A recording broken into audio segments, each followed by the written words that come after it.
throughout this series, I have been trying to explain two fundamentally different ways of looking at our world. One characteristic predominantly of the West and the other of the East. And these might be called, respectively, the way of description as opposed to the way of seeing.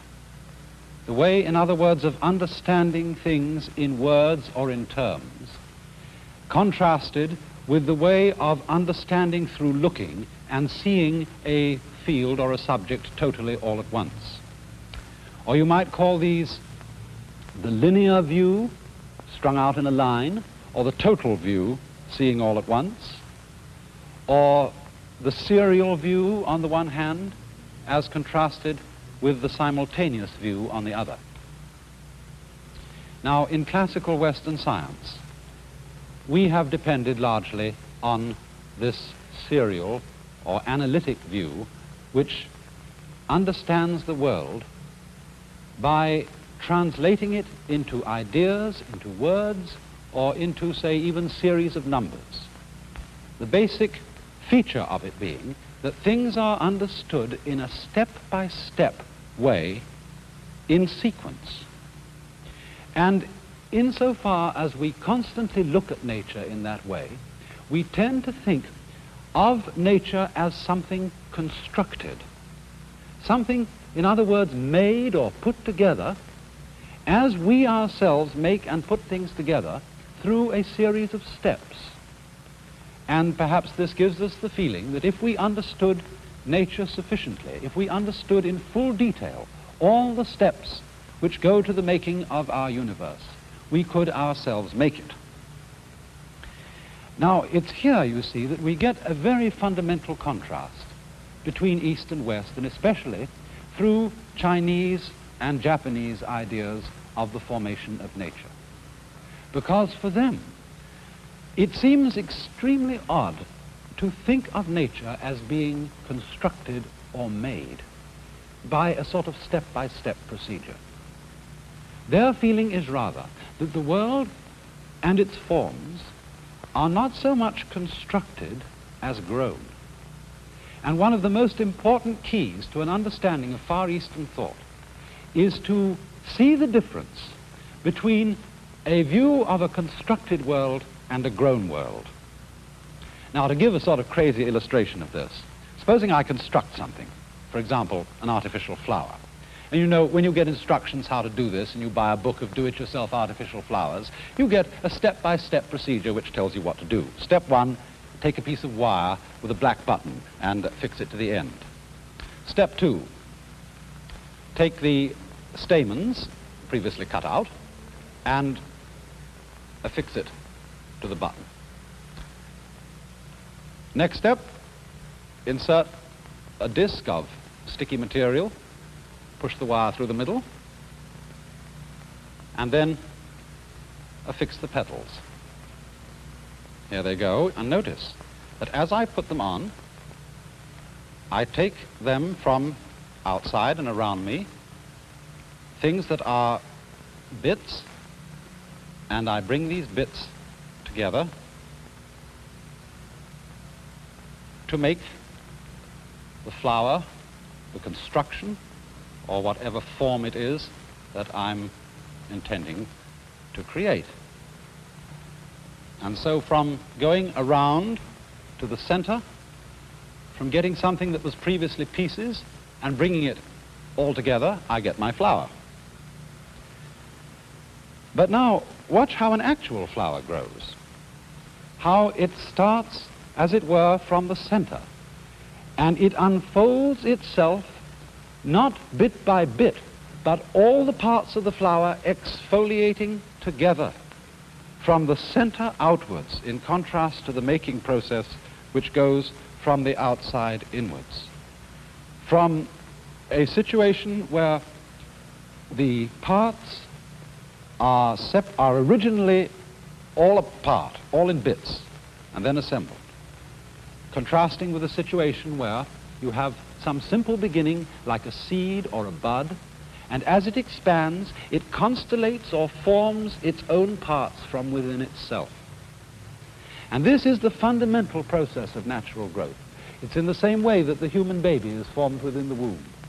It's in the same way that if you watch crystals under a microscope forming in a solution, you will notice the whole area of the crystal, the whole structure of the crystal coming into being all together at once, and you will not see a kind of bit-by-bit assemblage which we use when we make machines or make houses or make tools.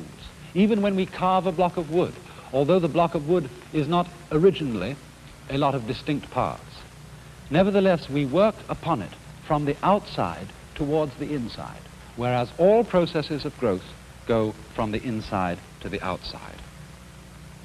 Now, in our current scientific way of thinking in the West, this kind of growth, this kind of formation, is always talked about in terms of what we call field theory, fields of force. And I suppose one of the most striking exhibitions of what a field is can be seen in looking at the formation of magnetic lines of force in iron filings, as when we take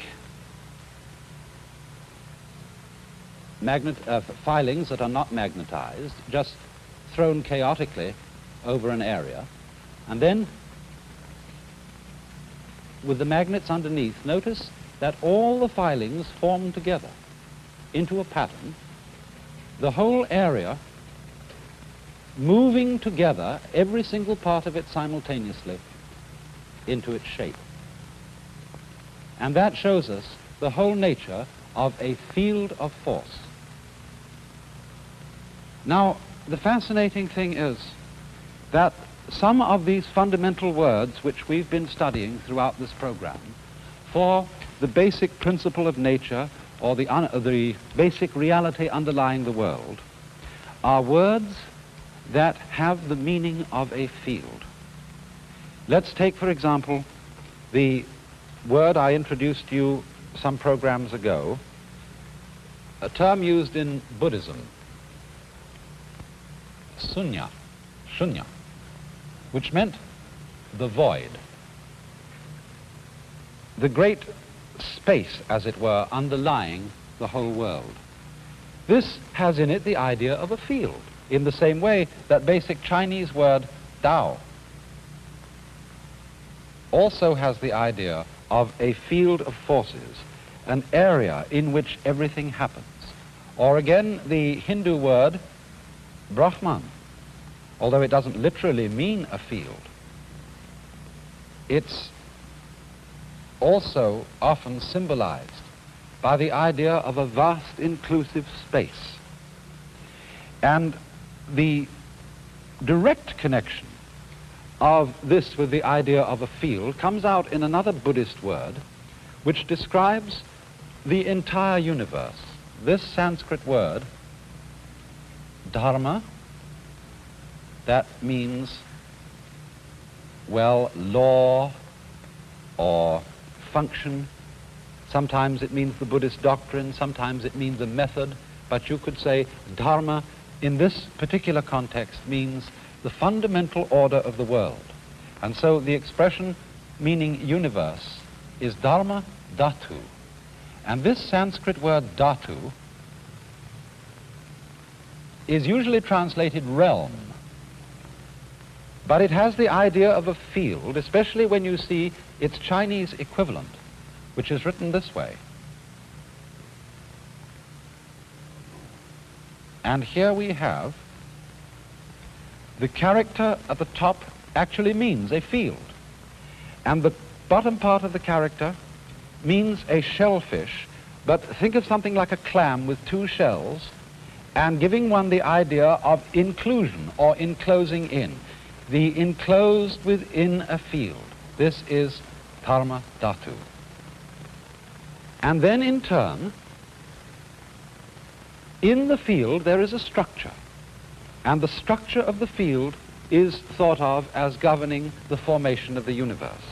And you may remember that in the last program I gave you a particular Chinese word which meant the basic pattern or order of the world. Do you remember this word which is pronounced li, and which had as its original meaning the markings in jade, the fiber in muscle, or the grain in wood. This word then designates the basic structure within the Tao, within the fundamental field of the world, and thus its order, which can be, as it were, understood by looking at it, but is too complex, too much happening so fast altogether at once for us ever to be able to analyze it in the relatively clumsy language of words. Now thus, you see, it seems to us that that order is enormously complex. The order of nature, the order of beauty, the order of ethics, all these kinds of orders baffle us when we try to think about them bit by bit. But actually, this order is only a complicated order when we try to think about it. I mean, it's very simple, isn't it, to drink water if you put it in a cup or a glass and toss it down. But it would be extraordinarily complex if one tried to drink water with a fork. And in the same way, the world and the order of the world, the activity within the field, seems incredibly complicated to us when we try to translate it into thinking and into words. But this then is the fundamental Chinese Taoist and Indian Buddhist view of how the formations of the world arise, not by a step-by-step process which can be put down in a line like the instructions for making the flower, but by something which happens spontaneously altogether at once. And this particular form of activity is commonly represented in Eastern art by many-armed and many-headed figures of various divinities, such as this particular Tibetan figure of Kuan Yin. You know, Kuan Yin is sometimes known as the goddess of mercy, but actually Kuan Yin only became a goddess figure when it reached China. The original meaning of this figure is a representation of the power aspect of nature. And this wonderful Tibetan figure is graciously lent from the collection of my friend Mr. Qinghua Li here in San Francisco. But the interesting thing about it is, you see, that the figure has 3 faces and 8 arms. And you might think that that presents an incredible problem of coordination. But isn't it really the same problem that we have in being alive in the simplest and most fundamental way? Our own bodies, without our thinking about it at all, are doing all kinds of things all together at once, and we don't have to stop to think about it. You remember the little rhyme, thinking of creatures with many arms, the little rhyme that says, "The centipede was happy quite, until a toad in fun said, 'Pray, which leg goes after which?' This worked its mind to such a pitch, it lay distracted in a ditch, considering how to run." And you may have noticed that the same thing can happen to us when we think too hard about how we breathe. Or if you're doing something to which you're accustomed in quite a mechanical way, like knitting or tying your necktie, when you begin to think about it too hard, you get balled up and you start dropping stitches. And so one might ask, how is it possible for Kuan Yin, this figure that we have seen, to use so many arms, to use so many faces, so many eyes? It's the same question. How can the centipede use so many legs? How can we make our bodies function, all the different parts of it going together at once without our having to think about it at all? And the answer that the Eastern world would give is that it happens because it is a field of forces. It is, in other words, a process that's going on, not governed by a boss, but a process that is self-governing. Because You see, their idea of nature corresponds, perhaps we would say, to a democracy rather than a monarchy. In a monarchy, we have a political type of order where one mastermind is telling all the other people what to do. But we are aspiring, aren't we, in a democratic kind of political setup, to have something that is not so much like a monarchy as it is like a living organism, which is self-governing, where all the parts develop independently and yet harmoniously in terms of the pattern in a field. And so, speaking of the fundamental principle behind the world, old Lao Tzu, you remember him? I'll write his name down again, just in case you forget this rather difficult Chinese pronunciation. Lao Tzu, the founder of the Taoist philosophy, who's said to have lived about 600 BC, but probably lived much later. He said, speaking of Tao, the great Tao flows everywhere, both to the left and to the right. By it all things come into being. It loves and nourishes them, but does not lord it over them. Merits accomplished, it lays no claim to them.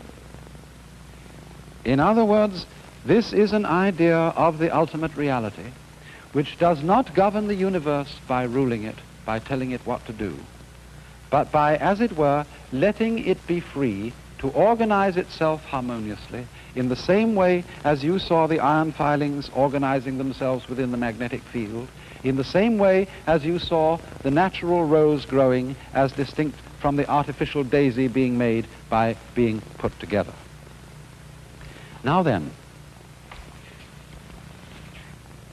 these forms of Asian philosophy want us as individuals to feel that we participate in this great democracy of nature, no longer as isolated individuals trying to push it around or command it like monarchs or bosses.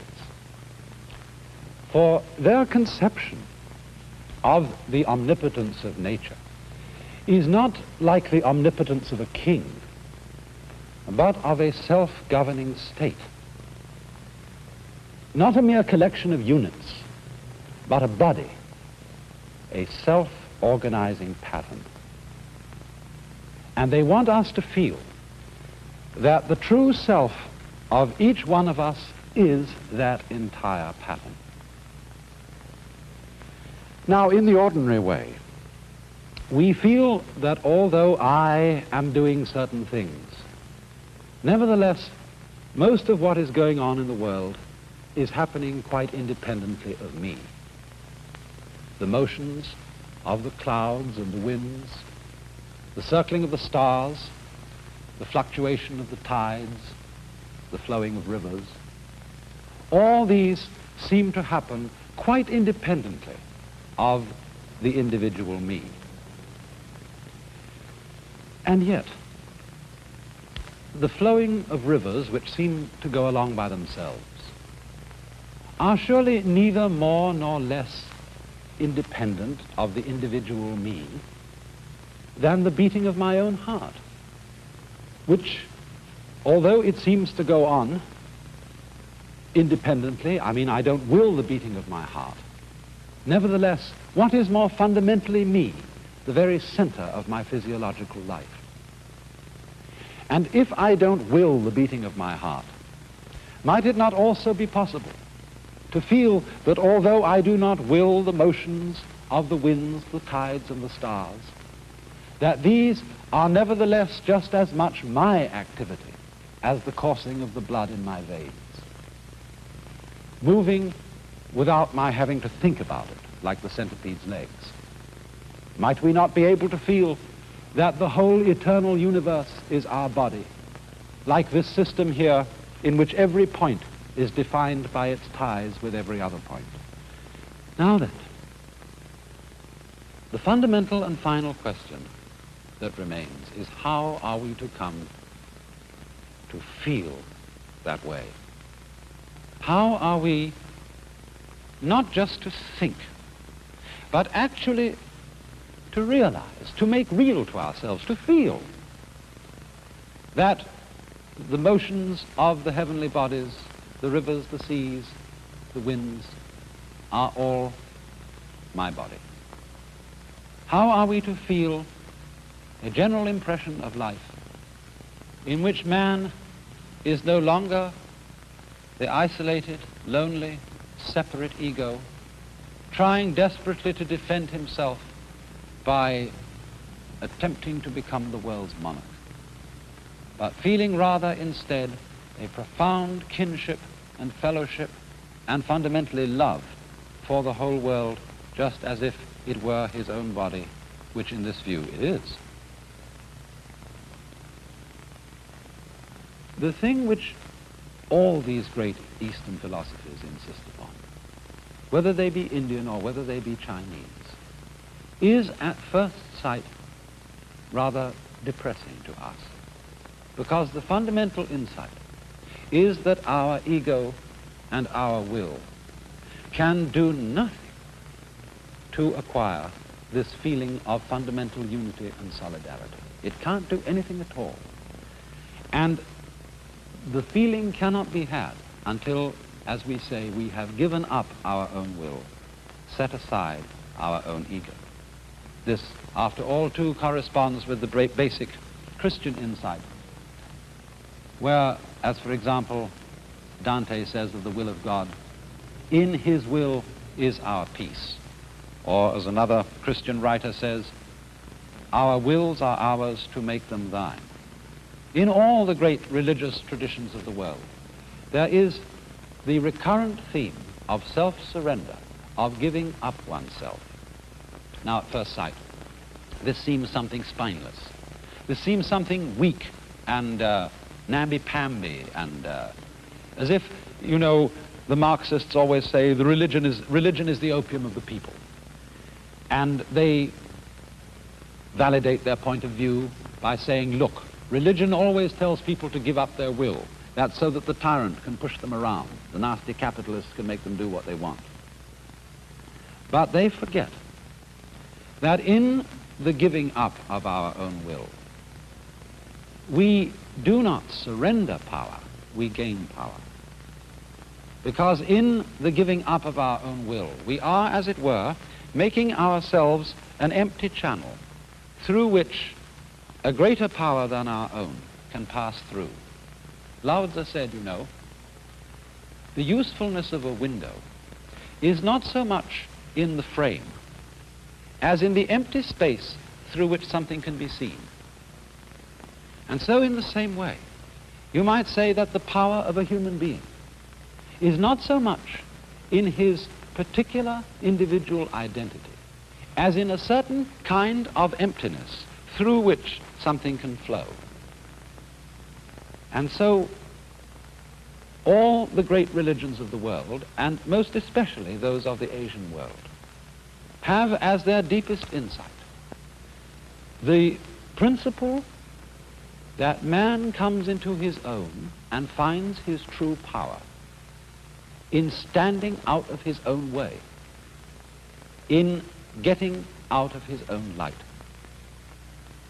And this involves, as I said, the surrender of our own will. But you see, always the problem is, how does the will surrender the will?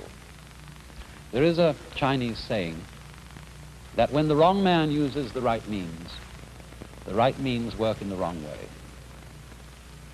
In other words, if I'm the wrong man, that is a willful, selfish, domineering person. Anything I do to give up my will be motivated by my fundamental selfishness. I shall be, in other words, like a clever woman who wants to get her man, but she knows that this particular man always runs away if you go after him. So she acts as if she doesn't want him. She gives him up, apparently, but her real motive is, of course, to get him. And therefore, she is just, as it were, playing a trick. It's a kind of clever feminine wile or deceit. And so in the same way, if we say, now, I'm going to surrender my ego, I'm going to be unselfish. I'm going to give up my will so that I can become one with God, or so that I can feel this splendid fellowship with the whole universe and feel that my identity is no longer lonely little me, but all. I shall have as the fundamental motive doing it, after all, for my own advantage. After all, because this is a new way of finding spiritual and psychological security. And so, because it is basically insincere, it won't work. And therefore, what is at first sight depressing about Eastern insights into this matter is not only that our will, when it is aggressive and assertive, stands in the way of this understanding. It also goes on to say that we cannot even surrender our wills on purpose. And that when it becomes perfectly clear to us that there is nothing at all that we can do about it, either positively by trying to achieve something, or negatively by giving ourselves up, this is the fundamental deflation of our ego and its whole domineering quality. This is the limit. At this, it doesn't give itself up. It sees that it has no alternative but to give up. And from the emptiness, the silence, the feeling of impotence that follows this, the whole vision of a united world bursts like a flower from its bud.